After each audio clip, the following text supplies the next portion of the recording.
Okay, so today we're going to learn about simplifying radicals. And so the first question becomes what is a radical? A radical is just a fancy name for a square root. So that's all a radical is. It's a square root.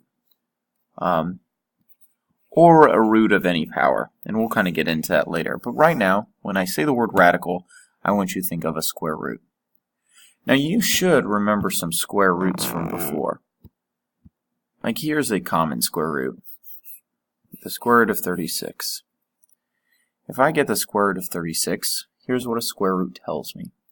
A square root tells me what number times itself will get me to 36. So if I think about what number times itself will get me to 36, oh, that's 6. Because 6 times 6 will get me to 36. Okay, let's try another one. Let's take the square root of 81. If I think about the square root of 81, again, I have to figure out a number. When I times it by itself will get me to 81. Oh, that's 9. Because 9 times 9 will get me to 81. Let's try one more. Let's try the square root of 25. The square root of 25. So when I think about this, I go, what times itself will get me to 25? Oh, 5 times 5 will get me to 25. Your calculator can help you out for parts of this because your calculator should have this little button right here. So if I was to put this into the calculator and take its square root, we could see that that is 5. So the calculator will help you out for some of the whole numbers here. Here's my next kind of example, and it's kind of the example that I'm going to think about. Let's say I was given this. And I want to go, if I squared 6 and then took its square root, what would happen? So let's do the long way of solving this. We're first going to square 6, with 6 times 6 is 36. And then the square root of 36 would just become 6.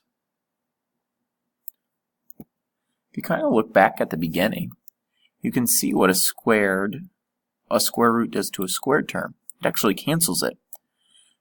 Because what you're trying to think of is what number times itself will get me back to that number. Well, what a square does is it times a number by itself.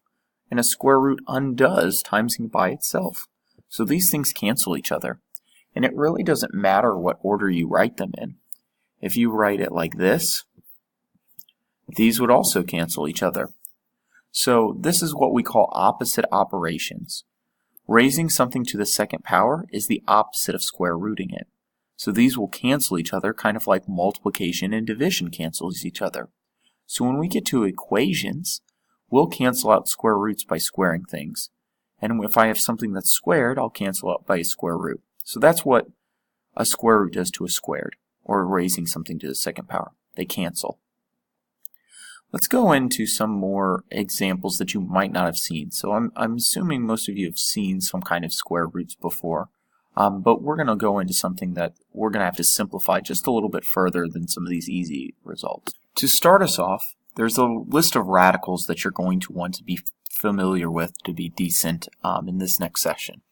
So the list of radicals, we're going to count them off like 1, 2, 3, 4, 5, 6, 7, 8, and 9. So you're going to want to know the list of radicals on 1 through 9. The square root of 1 is 1. The square root of 4 is 2. The square root of 9 is 3. The square root of 16 is 4. The square root of 25 is 5. The square root of 36 is 6. The square root of 49 is 7. The square root of 64 is 8. And the square root of 81 is 9. So I want to make sure that I have all of these down. These are the kind of nice square roots. We probably could go one more that we should know. 10 is pretty easy too, because the square root of 10 is 100. Now you could expand your list further than this, but this is kind of the list of everything I should know. And if I know these square roots, it's going to make solving the next problems that we give a little bit easier. So let's go into my very first example. Let's go for the square root of 125. Now you might go, I don't really know what times itself gets me to 125. So you may go up and bring a calculator and go, okay, 125, square root that thing. And then I get this, which is a very long and repeating decimal. So you might go, oh gosh, I guess it's about 11. And that is true. It is about 11, but I don't really want that answer. It's not really a nice, usable number to work with. For me to even work with that number, I would have to round it to 11. And so if we don't want to round it and we want to be able to work with it, we're going to go through this next process. We're actually going to think about what makes up 125. So this is kind of going to work like a factor tree. We're going to think about what multiplies together to give me 125. And the only numbers that I care about are these perfect squares. So if I have to look across, I'm pretty sure that 25 is the good one. That 25 is going to divide 125. So I'm going to bring this up and take 125 and divide it by 25. Whoops. And I can see that that's 5. Oh, so 125 is made up of 25 and 5. So I'm going to rewrite that.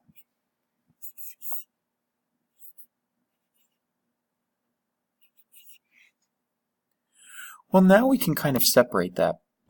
So we can see, okay, 125 is made up of 25 and 5. But I could write that a little bit different. I could write that like the square root of 25 times the square root of 5 would give me 125. Well, we figured out before what the square root of 25 is. The square root of 25 is 5. Now I would look at this 5 and see if any of these numbers divide it. So we kind of go back here. And the only thing that would really divide that 5 would be 1, but that's not really helpful. And I don't know what the square root of 5 is, so I would stop. This would be my final answer. The square root of 125 would simplify to 5 radical 5. Let's try it with a second example.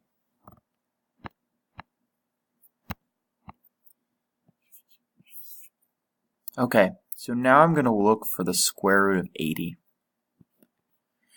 And again, I kind of want to go through my chart that was up here and figure out what square root would divide 80. And I'm going to guess that 4 will. That 4 will divide 80. So, I do know how that thing works. That would be 4 times 20.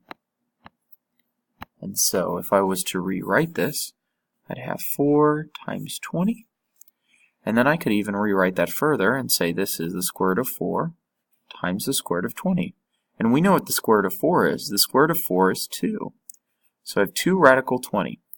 Now I have to look at this 20 and go, does anything divide this 20? And if we look back, oh, the square root of 4 does that. So we could even rewrite 20.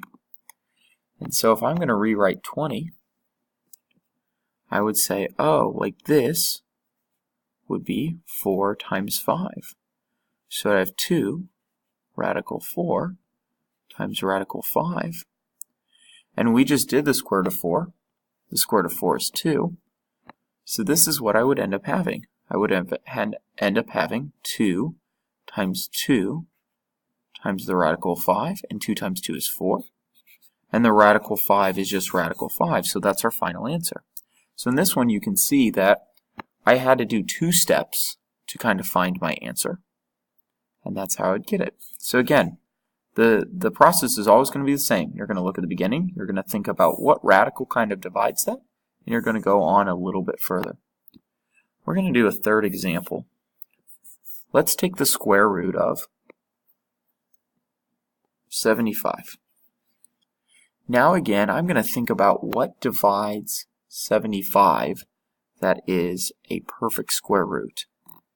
And the nice number for that seems to be 25. I bet 25 divides 75. So if I go to my calculator, I go 75 divided by 25. Oh, That's 25 and 3. So this is what I'm going to put, 25 and 3. So then I'm going to rewrite it. We could write this as 25 times 3 because that gets us to 75. Or else I could say that this is radical 25 and radical 3. Well, the square root of 25 is 5. And then I would just have 3 at the end. This is how, again, we're going to simplify radicals. If you tried to put these in your calculator, you get these awful decimals. And so we're not going to get awful decimals. We're going to get some nicer numbers like this. We're going to do one more set of examples. Okay, so these are our last 3 examples that we're going to do. This is my first one, this is my second one, and this is my third one. These have numbers in front, which don't affect us very much. Our first thing is always going to be the same. We're going to figure out what breaks this up. So I'm going to think about what multiplies to give me 32. And again, you want to pick a square root that gives you a nice answer that we had on our chart before. The numbers that you want to pick are 16 and 2. And I know what the square root of 16 is. It's 4. But I have this 5 out in front is multiplying. So you have 5 times 4 times radical 2, which would give you 20 radical 2. That would be my final answer. Let's look at this 3-1. Again, I have 45.